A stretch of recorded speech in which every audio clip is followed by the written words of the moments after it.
Hello guys, welcome to टीचक्राफ्ट.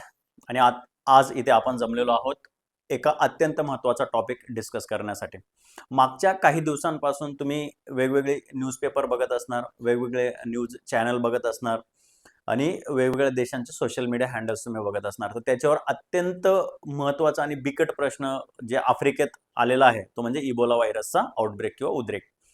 आता Ebola किती भयंकर आहे, ठीक आहे. तर हे तिथे राहणाऱ्या लोकांनाच माहिती आहे की त्याचा मॉर्टॅलिटी रेट काय. मॉर्टॅलिटी रेट म्हणजे की लागण झाल्यानंतर किती लोक तिथून त्यांचा मृत्यू होऊ शकतो, ठीक आहे. सो आपण त्या इबोला व्हायरस बद्दल अत्यंत इम्पॉर्टंट इन्फॉर्मेशन आहे की त्याची पार्श्वभूमी काय आहे, त्याची हिस्ट्री काय आहे, पहिल्यांदा कोणत्या देशात त्याचा उगम झाला, नाही का. या सगळ्या गोष्टींबद्दल आपण बघणार आहोत. चला आपण डिरेक्टली स्टार्ट करूया. इबोला व्हायरस बघा, एक स्टेटमेंट दिलंय तुम्हाला. The biggest enemy of the mankind is not a virus but the lack of preparedness. कोणताही व्हायरस किंवा कोणताही संकट समोर आल्यानंतर, असं त्याचा अर्थ घ्या, कोणताही व्हायरस असेल, संकट असेल किंवा बॅक्टेरियल डिसीजेस असेल, समोर आल्यानंतर ते एवढे भयंकर नसतात, परंतु ते आल्यानंतर त्यांना रिटालिएशनसाठी, त्यांना विरोध करण्यासाठी ते आपली प्रिपेअर्डनेस तेवढी नसते, आपण तेवढे तयार नसतो, म्हणून त्या गोष्टीचा परिणाम किंवा घात आपल्यावर जास्त होत असतो. आणि same happen with the Ebola virus, ठीक आहे. सो बघा, WHO ने public health emergency of the international concern घोषित केलेलं आहे इबोलाच्या उद्रेकानंतर आफ्रिकेमध्ये. आता इबोला काय आहे बघा, आता वर्ड बाय वर्ड बघा. Ebola is extremely dangerous viral disease. Viral disease आहे, व्हायरस पासून जे डिसीज असतात त्यांना व्हायरल डिसीजेस म्हणतो आपण. Caused by the ortho Ebola virus genus. हे नाव लक्षात ठेवा, ऑर्थ्रो इबोला व्हायरस जिनस. कोणत्या जिनस पासून इबोला व्हायरस होतो, तर ऑर्थ्रो इबोला व्हायरस जिनस पासून होतो. आणि पहिल्यांदा फर्स्ट टाइम डिस्कवर्ड इन 1976, 1976 मध्ये पहिल्यांदा डिस्कवर केला गेला. कुठे? Ebola river in DRC. Ebola एक रिव्हर आहे आफ्रिकेतली. कुठली? डेमोक्रेटिक रिपब्लिक ऑफ कॉंगो मधले. DRC, democratic republic of Congo, आफ्रिकेतला एक देश आहे. त्या देशातली एक रिव्हर आहे इबोला रिव्हर. त्या रिव्हर जवळ 1976 मध्ये पहिल्यांदा इबोलाचा उद्रेक झाला, म्हणून इबोला नाव देण्यात आलेलं आहे. बघा काय काय होतं त्याच्यापासून. सिव्हिअर हेमोरेजिक फेवर, ठीक आहे, खूप भयंकर तापमान असतं, तो ताप तिथे येतो. With a mortality rate. Mortality rate म्हणजे काय? दगावण्याचा रेट, म्हणजे किती लोकांना लागण झाल्यानंतर किती लोक मृत्युमुखी पडताय. Averaging 50%, reaching up to 90% in some outbreak. म्हणजे जर नॉर्मली ऍव्हरेज पकडलं तर लागण झाल्यानंतर जर 100 लोकांना लागण झाली इबोलाची, तर 50% लोक म्हणजे 50 पीपल काय होऊ शकतात? दगावू शकतात. परंतु परंतु तो रेट 90 पर्यंत जाऊ शकतो. म्हणजे जर 100 लोकांना जर झाला तर 90 लोक पर्यंत मरू शकतात, जर सिव्हिअर असेल तर, ठीक आहे. सो सिव्हिअर ताप तिथे येत असतो. कशामुळे होतो बघा? Ortho Ebola virus. स्टार करा, एक्झामला विचारू शकतात. देन प्रायमरी रिझर्वायर, म्हणजे पहिल्यांदा कशामधून होतो, तो कशापासून निर्माण होतो. ओके, तर fruit bats and wild life. Fruit bats म्हणजे काय? ते आपले वटवाघूळ वगैरे असतात बघा, छोटे छोटे बॅट्स म्हणतो आपण त्यांना. ते बऱ्याचदा असं सुरुवातीला कसं झालं माहितीये, वेगवेगळे फ्रुट्स असतात जंगलांमध्ये, हे हा जो व्हायरस आहे इबोला व्हायरस, तो पहिल्यांदा या फ्रूट बॅट्स मध्ये आला. मग त्या फ्रूट बॅट्सने ते फळं खाल्ली आणि ती फळं खाल्ल्यानंतर त्या फळांमध्ये तो व्हायरस गेला आणि कालांतराने कोणीतरी माणूस, कोणीतरी व्यक्ती ते ते लागण झालेली फळं खाल्ली असेल आणि मग त्या फळांमधून त्या व्यक्तीला झाला. आलं लक्षात? आणि मग याला म्हणतात झुनोटिक डिसीजेस. काय म्हणतात? Zoonotic diseases. आणि मग हा जो व्हायरल फेवर आहे किंवा व्हायरल डिसीज आहे एबोला, तर तो काय? झुनोटिक आहे. झुनोटिक म्हणजे काय? प्राण्यांपासून मानवांना होणारा डिसीज. आलं लक्षात? मग तो झुनोटिक डिसीज असल्यामुळे फ्रूट बॅट्स पासून सुरुवातीला झाला आणि and wild life. Wild life म्हणजे काय? तो आधी जंगलांमध्ये झाला की जिथे ते वटवाघळांनी ते खाल्लं असेल फ्रूट. बघा आता इथे अजून एक इन्फॉर्मेशन दिलेली आहे. 50% ऍव्हरेज मोर्टॅलिटी रेट आहे, म्हणजे ऍव्हरेज 50%, 90 पर्यंत जाऊ शकतो तो. डेज ऑफ मॅक्झिमम इन्क्युबेशन, म्हणजे जर समजा तुम्ही ते लागण झालेलं फळ वगैरे खाल्लं, ठीक आहे, समजा एखादा बॅटने ते फळ खाल्लेलं असेल आणि ते फळ तुम्ही खाल्लं, तर 2 दिवसापासून तर 21 दिवसापर्यंत, 2 दिवसापासून तर 21 दिवसापर्यंत त्याचं इन्क्युबेशन पिरियड असतो. म्हणजे ती लक्षणं दिसायचा जो पिरियड असतो, काही काही स्ट्रॉंग केसेसमध्ये 2च दिवसांमध्ये ते दिसतात, काही काही ठिकाणी 21 दिवसापर्यंत पण ते लक्षणं दिसत नाही, ठीक आहे. म्हणजे ह्या 2 ते 21 दिवसांमध्ये ती लक्षणं दिसायला सुरुवात होतात. मग लक्षणे काय असतात? वोमिटिंग असेल, ताप येत असेल, ठीक आहे, डोकेदुखी असेल, अंगदुखी असेल, परत झाप वगैरे येणे, ह्या सगळ्या गोष्टी तिथे येत असतात. बघा, democratic republic of Congo outbreak in history. As of 2026. म्हणजे 17 वेळेस, आतापर्यंत 17 वेळेस त्या डेमोक्रेटिक रिपब्लिक ऑफ कॉन्गोमध्ये काय झालेलं आहे, इबोलाचा आउटब्रेक झालाय. म्हणजे आलटून पालटून येत असतं. आता जवळपास 2019-20 मध्ये झालेला एकदा, आता 2026 मध्ये आलाय. म्हणजे जेव्हा त्याचा आउटब्रेक झाला 1976 ला पहिल्यांदा DRC मध्ये, ठीक आहे, इबोला रिव्हर जवळ, तिथून तर आतापर्यंत जवळपास 17 वेळेस तो काय झालेला, आउटब्रेक झालेला आहे. ठीक आहे.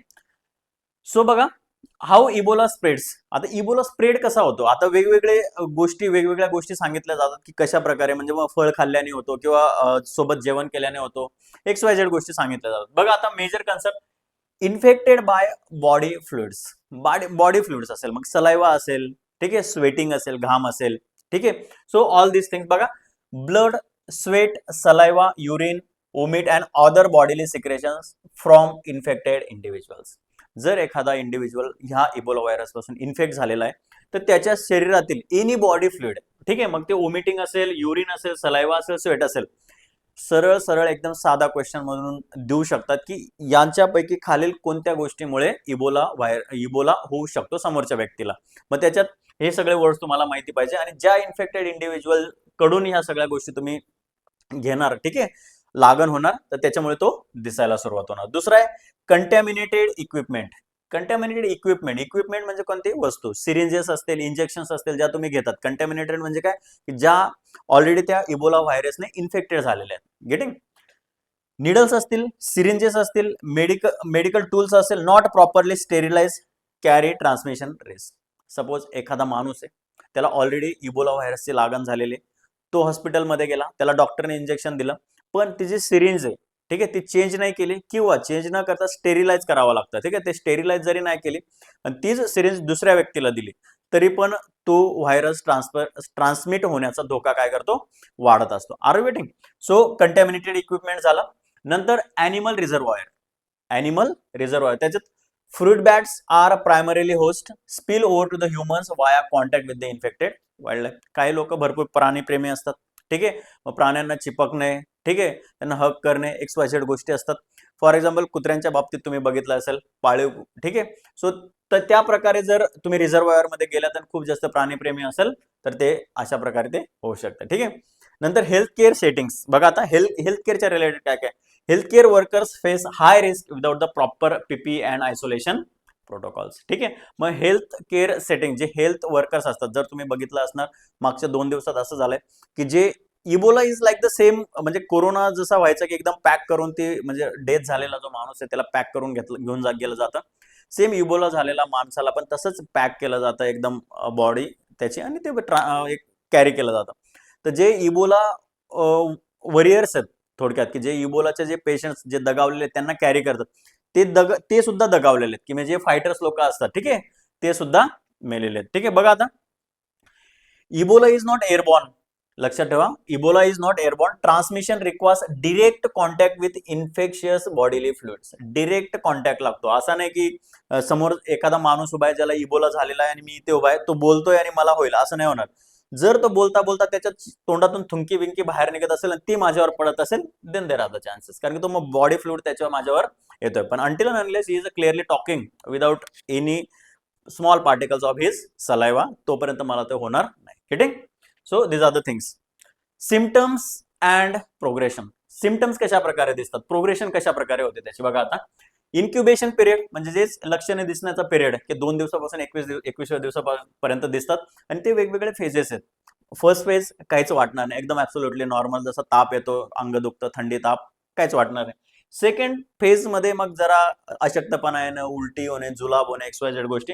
आणि तिसरे जे फेज असते ते अत्यंत सिव्हिअर असते, त्याच्यात मग दगावण्याचा रेट वाढतो. तर बघा, पहिले फेज 1 अर्ली 1 ते 4 दिवस, म्हणजे तुम्हाला इन द सेन्स मला पण लागण झाल्यापासून 1 ते 4 दिवस हाय फिवर असतो, सिव्हिअर हेडेक असतो, म्हणजे काय, ताप असतो, डोकेदुखी असतं, अशक्तपणा दिसायला लागतो, आणि मसल आणि जॉईंट्स पेन, अंगदुखी वगैरे ह्या गोष्टी पहिल्या 4 दिवसात तुम्हाला दिसायला लागतात. सेकंड फेज काय होतो, 5वा दिवस तर 8व्या दिवसापर्यंत काय काय होऊ शकतं, उलटी, जुलाब, रॅश ऑन स्किन, ठीक आहे, आणि ऍब्डोमिनल पेन, मग पोटात थोडंफार दुखणं, वोमिटिंग होणं, डायरिया होणं, रॅशेस ऑन द स्किन, ह्या सगळ्या गोष्टी 5 ते 8व्या दिवसापर्यंत तुम्हाला दिसायला लागतात. Third phase is that internal bleeding. म्हणजे काय, रक्तस्राव होणे बॉडीत. ओके. देन अवयव निकामी होणे, एक्सटर्नल हेमोरेज आणि शॉक, आणि मग नंतर डिरेक्ट डेथ. म्हणजे समजा बॉडीमध्ये आपले जे पेशी असतात, सेल्स असतात, टिश्यूज असतात, ते स्वेल होतात, त्या फुटतात. त्या फुटल्यानंतर इंटरनल ब्लिडिंग होते बॉडीमध्ये. मग एक एक अवयव निकामी व्हायला लागतो. फॉर एक्झाम्पल इबोलाचा व्हायरस, ठीक आहे, जर आपल्या किडनीवर अटॅक केला असेल तर किडनी निकामी होते, लिव्हरवर असेल तर लिव्हर निकामी व्हायला लागतं. सो एक एक ऑर्गन फेल्युअर व्हायला लागते, and then ultimately sudden shock and then death. आलं लक्षात? सो हे 3 फेजेस आहेत. हे फेजेस पण तुम्ही लक्षात ठेवा. जर इन डिटेल डीप क्वेश्चन विचारला तर you should be able to answer the question. बघा आता, सेम अप टू 90% मृत्यू दर किती आहे? 50% पर्यंत इथे सांगण्यात आलेला आहे. सो आतापर्यंत कुठे कुठे आलेले आहेत मेजर आउटब्रेक्स? ठीक आहे, मेजर आउटब्रेक्स 1976 काँगो आणि सुदान. ठीक आहे, डेमोक्रेटिक रिपब्लिक ऑफ काँगो आणि सुदान हे जे आफ्रिकेतले देश आहेत, तिथे बघा फर्स्ट एव्हर 431 केसेस होता पहिल्यांदा, जेव्हा म्हणजे जेव्हा पहिल्यांदा आउटब्रेक झाला 431, त्याच्यातले 280 डेथ झालेल्या. ओके. आणि 2 simultaneous outbreaks identified Ebola as a new pathogen. Ebola is a new pathogen. Pathogen म्हणजे काय? रोगकारक. ज्या गोष्टीमुळे रोग होतो त्याला म्हणतात पॅथोजन. सो इबोलाला एक नवीन पॅथोजन म्हणून काय मिळाली? मान्यता मिळाली. नंतर 2014 ते 2016 बघा, वेस्ट आफ्रिका. वेस्ट आफ्रिकेतले जेवढे कंट्रीज आहेत बघा, आणि हा जो होता 2014 ते 16 मध्ये, तो सगळ्यात मोठा होता ह्युमन हिस्ट्री मधला, largest in history. 28,000 plus cases होत्या आणि 11,000 पेक्षा जास्त लोक मेलेली त्याच्यात. गिनी असेल, लायबेरिया असेल, सेरा लिओन असेल, हे सगळे कंट्री आहेत वेस्ट आफ्रिकेतले. गिनी, लायबेरिया, सेरा लिओन हे सगळे काय आहेत? कंट्री आहेत वेस्ट आफ्रिकेतले. आणि सगळ्यात मोठा 2014 ते 16 लक्षात ठेवा. देन 2018 ते 2020, 2018 ते 2020 मध्ये डेमोक्रेटिक रिपब्लिक ऑफ काँगो, किवू येथे आलेला तो सेकंड लार्जेस्ट. म्हणजे बघा 3,481 केसेस होते, त्याच्यापैकी 2,299 म्हणजे जवळपास 2,300 केसेस काय झालेले? Armed confirmed hampered response. म्हणजे काय झालेले? 2,300 जवळपास डेथ झालेले. ठीक आहे. आणि मग काय झालेलं? Armed conflict hampered response. आणि मग नंतर काय होतं की कोणत्याही देशात अशी अराजकता माजली, ठीक आहे, की जिथे लोकांचं मानसिक संतुलन चांगलं नाही राहत, तर तिथे कॉन्फ्लिक्ट व्हायचे चान्सेस असतात. मग गव्हर्नमेंट असेल, रुलिंग गव्हर्नमेंट असेल आणि पीपल असतील किंवा लोक असतील, तर त्यांच्यात भांडणं वगैरे व्हायचे चान्सेस जास्त असतात. तो that's the thing is happen here. 2025 मध्ये डेमोक्रेटिक रिपब्लिक ऑफ काँगो मध्ये आलेला आउटब्रेक एंडेड 2025 मध्ये, immediate predecessor to the current crisis. आणि आधीच जो चालू होता 2020 पर्यंत, ठीक आहे, मग त्याचे छोट्या मोठ्या केसेस वगैरे असतात. जसं की फॉर एक्झाम्पल पोलिओ आहे, इंडियातून निर्मूलन झाला असं आपल्याला वाटतं. WHO ने इंडियाला सर्टिफिकेट सुद्धा दिलेलं की आपल्या देशातून पोलिओ काय झालेला आहे? निर्मूलन झालंय. परंतु मागच्या 2-3 वर्षात अचानक पोलिओ 2, ठीक आहे, पोलिओचे वेगवेगळे प्रकार आहेत, पोलिओ 2 चे अचानक केसेस काय झाले?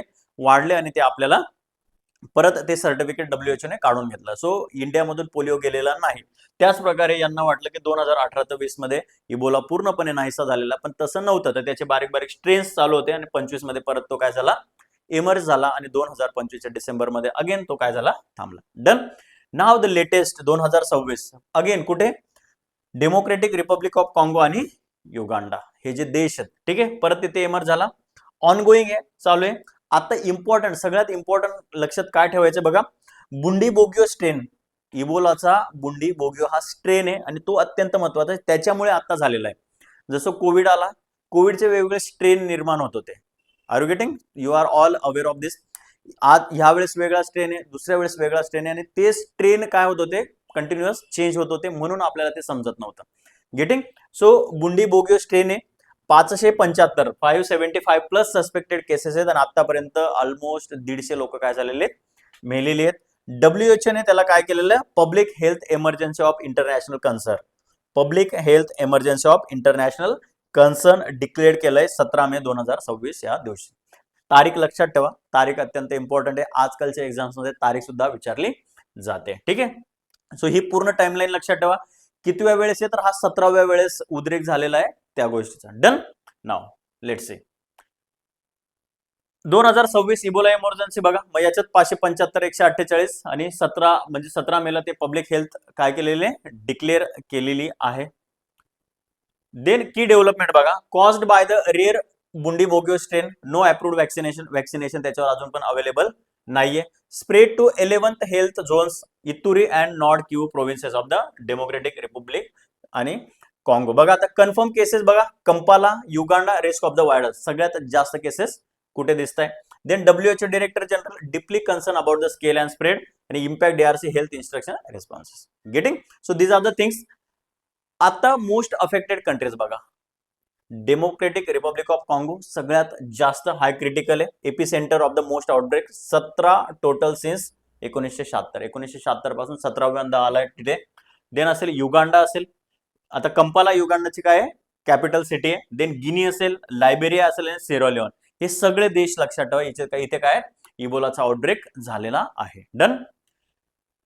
बघा ट्रीटमेंट अँड प्रिव्हेन्शन कशा प्रकारे होईल. उपचार काय, स्ट्रिक्ट क्वारंटाईन अगेन जसं कोविडच्या वेळेस झालेलं, आयसोलेशन वॉर्ड्स असतील, पीपीई किट्स ज्या सेम कोविडसाठी वापरलेल्या असतील, health workers, contact tracing monitoring, supportive care असेल आणि vaccination where the approved strains, जिथे एखाद्या याच्यावर स्ट्रेनवर वॅक्सिनेशन सापडलं ते. डन. बचाव कसा करता येईल, हँड वॉशिंग चांगलं झालं पाहिजे. Okay. Then avoid contact with the infected person, safe sterile medicine, PPE kit वापरल्या पाहिजे, अवॉइड हँड ब्रश, मीट आणि safe burial practices affected the.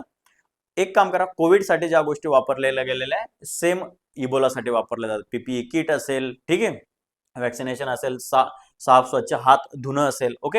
ह्या गोष्टी तुम्हाला काय करायच्यात, वापरायच्यात. आणि जे ट्राय करायचं आहे की हे जे प्राणी वगैरे असतात, कुत्री मांजरी, त्यांना असं बिलगायचं वगैरे नाही, जेणेकरून तिथून तुमचा काय होऊ शकतो, बचाव होऊ शकतो. डन. सो ह्या गोष्टी ट्रीटमेंट म्हणून लक्षात ठेवा. बघा आता सायंटिफिक फॅक्ट्स काय काय आहेत. पॅथोजन कोणता आहे, फिलोवायरिडा जीनस, लक्षात ठेवा. फॅमिली कोणती आहे, फिलोवायरिडा जीनस, ऑर्थ्रो इबोला व्हायरस, दोन्ही गोष्टी लक्षात ठेवा. 6 स्पेसीज आहेत त्याच्या, झैरे, सुदान, बुंडी बोग्यो, ताई फॉरेस्ट, रेस्टॉन आणि बोंबाली. हे सगळेच्या सगळी नावं दिलं. हे कशाच्या रिलेटेड विचारलं तर मग कन्फ्युजन होऊ शकतो. Very important. पॅथोजन्स आहेत किती आहेत, 6 स्पेसीज आहेत पॅथोजनच्या. आणि आता जो होतो तो कोणता आहे, बुंडी बोग्यो. आणि बाकीचं मग झैरे असेल, सुदान असेल, टाई फॉरेस्ट असेल, रेस्टॉन आणि बोंबाली, हे सगळे नावं लक्षात ठेवा. इन्क्युबेशन 2 ते 21 दिवस. अगेन व्हॅक्सिन अवेलेबिलिटी, RVSV जेबो अप्रूव्ड झैरे स्ट्रेन, म्हणजे जो झैरे स्ट्रेन आहे या 6 पैकी त्याच्यासाठी एक आहे RVSV जेबो किंवा ER वेबो, ही अप्रूव्ड एक व्हॅक्सिन आहे.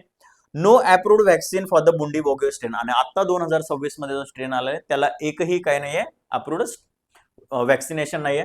नॉट एअरबॉर्न नाहीये. Again BSL-4 classification, Ebola is biosafety level 4. आता बायोसेफ्टी लेवल 4 काय असतं बघा, highest risk category. Highest risk म्हणजे काय, झाल्यानंतर जर 50% लोक एक्सपायर होऊ शकतात तर 90 पर्यंत जाऊ शकतात, ते 90% only handful of the specialised labs wild life can safely work with it. आणि म्हणजे इव्हन लॅबोरेटरीज वगैरे जरी असतील तरी त्या सेफली वर्क करत नाहीत, बिकॉज धोका तेवढा आहे. ओके. सर्व्हायवल बघा सेव्हरल डेज, म्हणजे लागण झाल्यापासून जर तुम्ही लवकर इलाज घेतला तर तुम्ही सर्व्हाइव्ह करू शकता. स्टँडर्ड डिसइन्फेक्टंट बघा, ब्लीच असेल, alcohol are effective for the decontamination. आणि मग ब्लिचिंग असेल किंवा अल्कोहोल असेल याचा व्यवस्थित उपयोग जर सुरुवातीलाच केला देन यू कॅन, तुम्ही त्या इबोलाच्या लागणपासून स्वतःला वाचू शकतो जरी कोणाला झाला. म्हणजे पण ते आपल्याला कळलं पाहिजे की मला झालंय की नाही लागण. जसं कोविडमध्ये बऱ्याच लोकांनी काय केलं की मला आजार झालेलाच नाहीये, मला साधा थंडी ताप आहे, आणि या गैर समजमध्ये राहिले.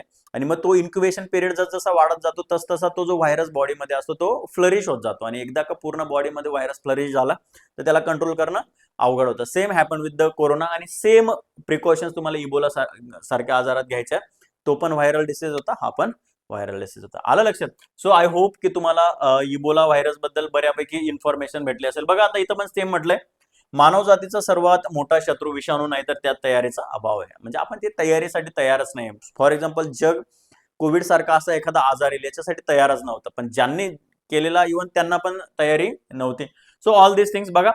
मग काय करायचं तुम्हाला, WHO ज्या गाईडलाईन्स असतील, ठीक आहे, त्याच्याशी तुम्हाला अवेअर राहायचंय, हेल्थ केअर वर्कर सोबत कॉन्टॅक्टमध्ये राहायचंय, आणि ग्लोबल हेल्थच्या ज्या काही पॉलिसीज असतील त्यांच्यासोबत तुम्हाला अवेअर राहायचं. आलं लक्षात.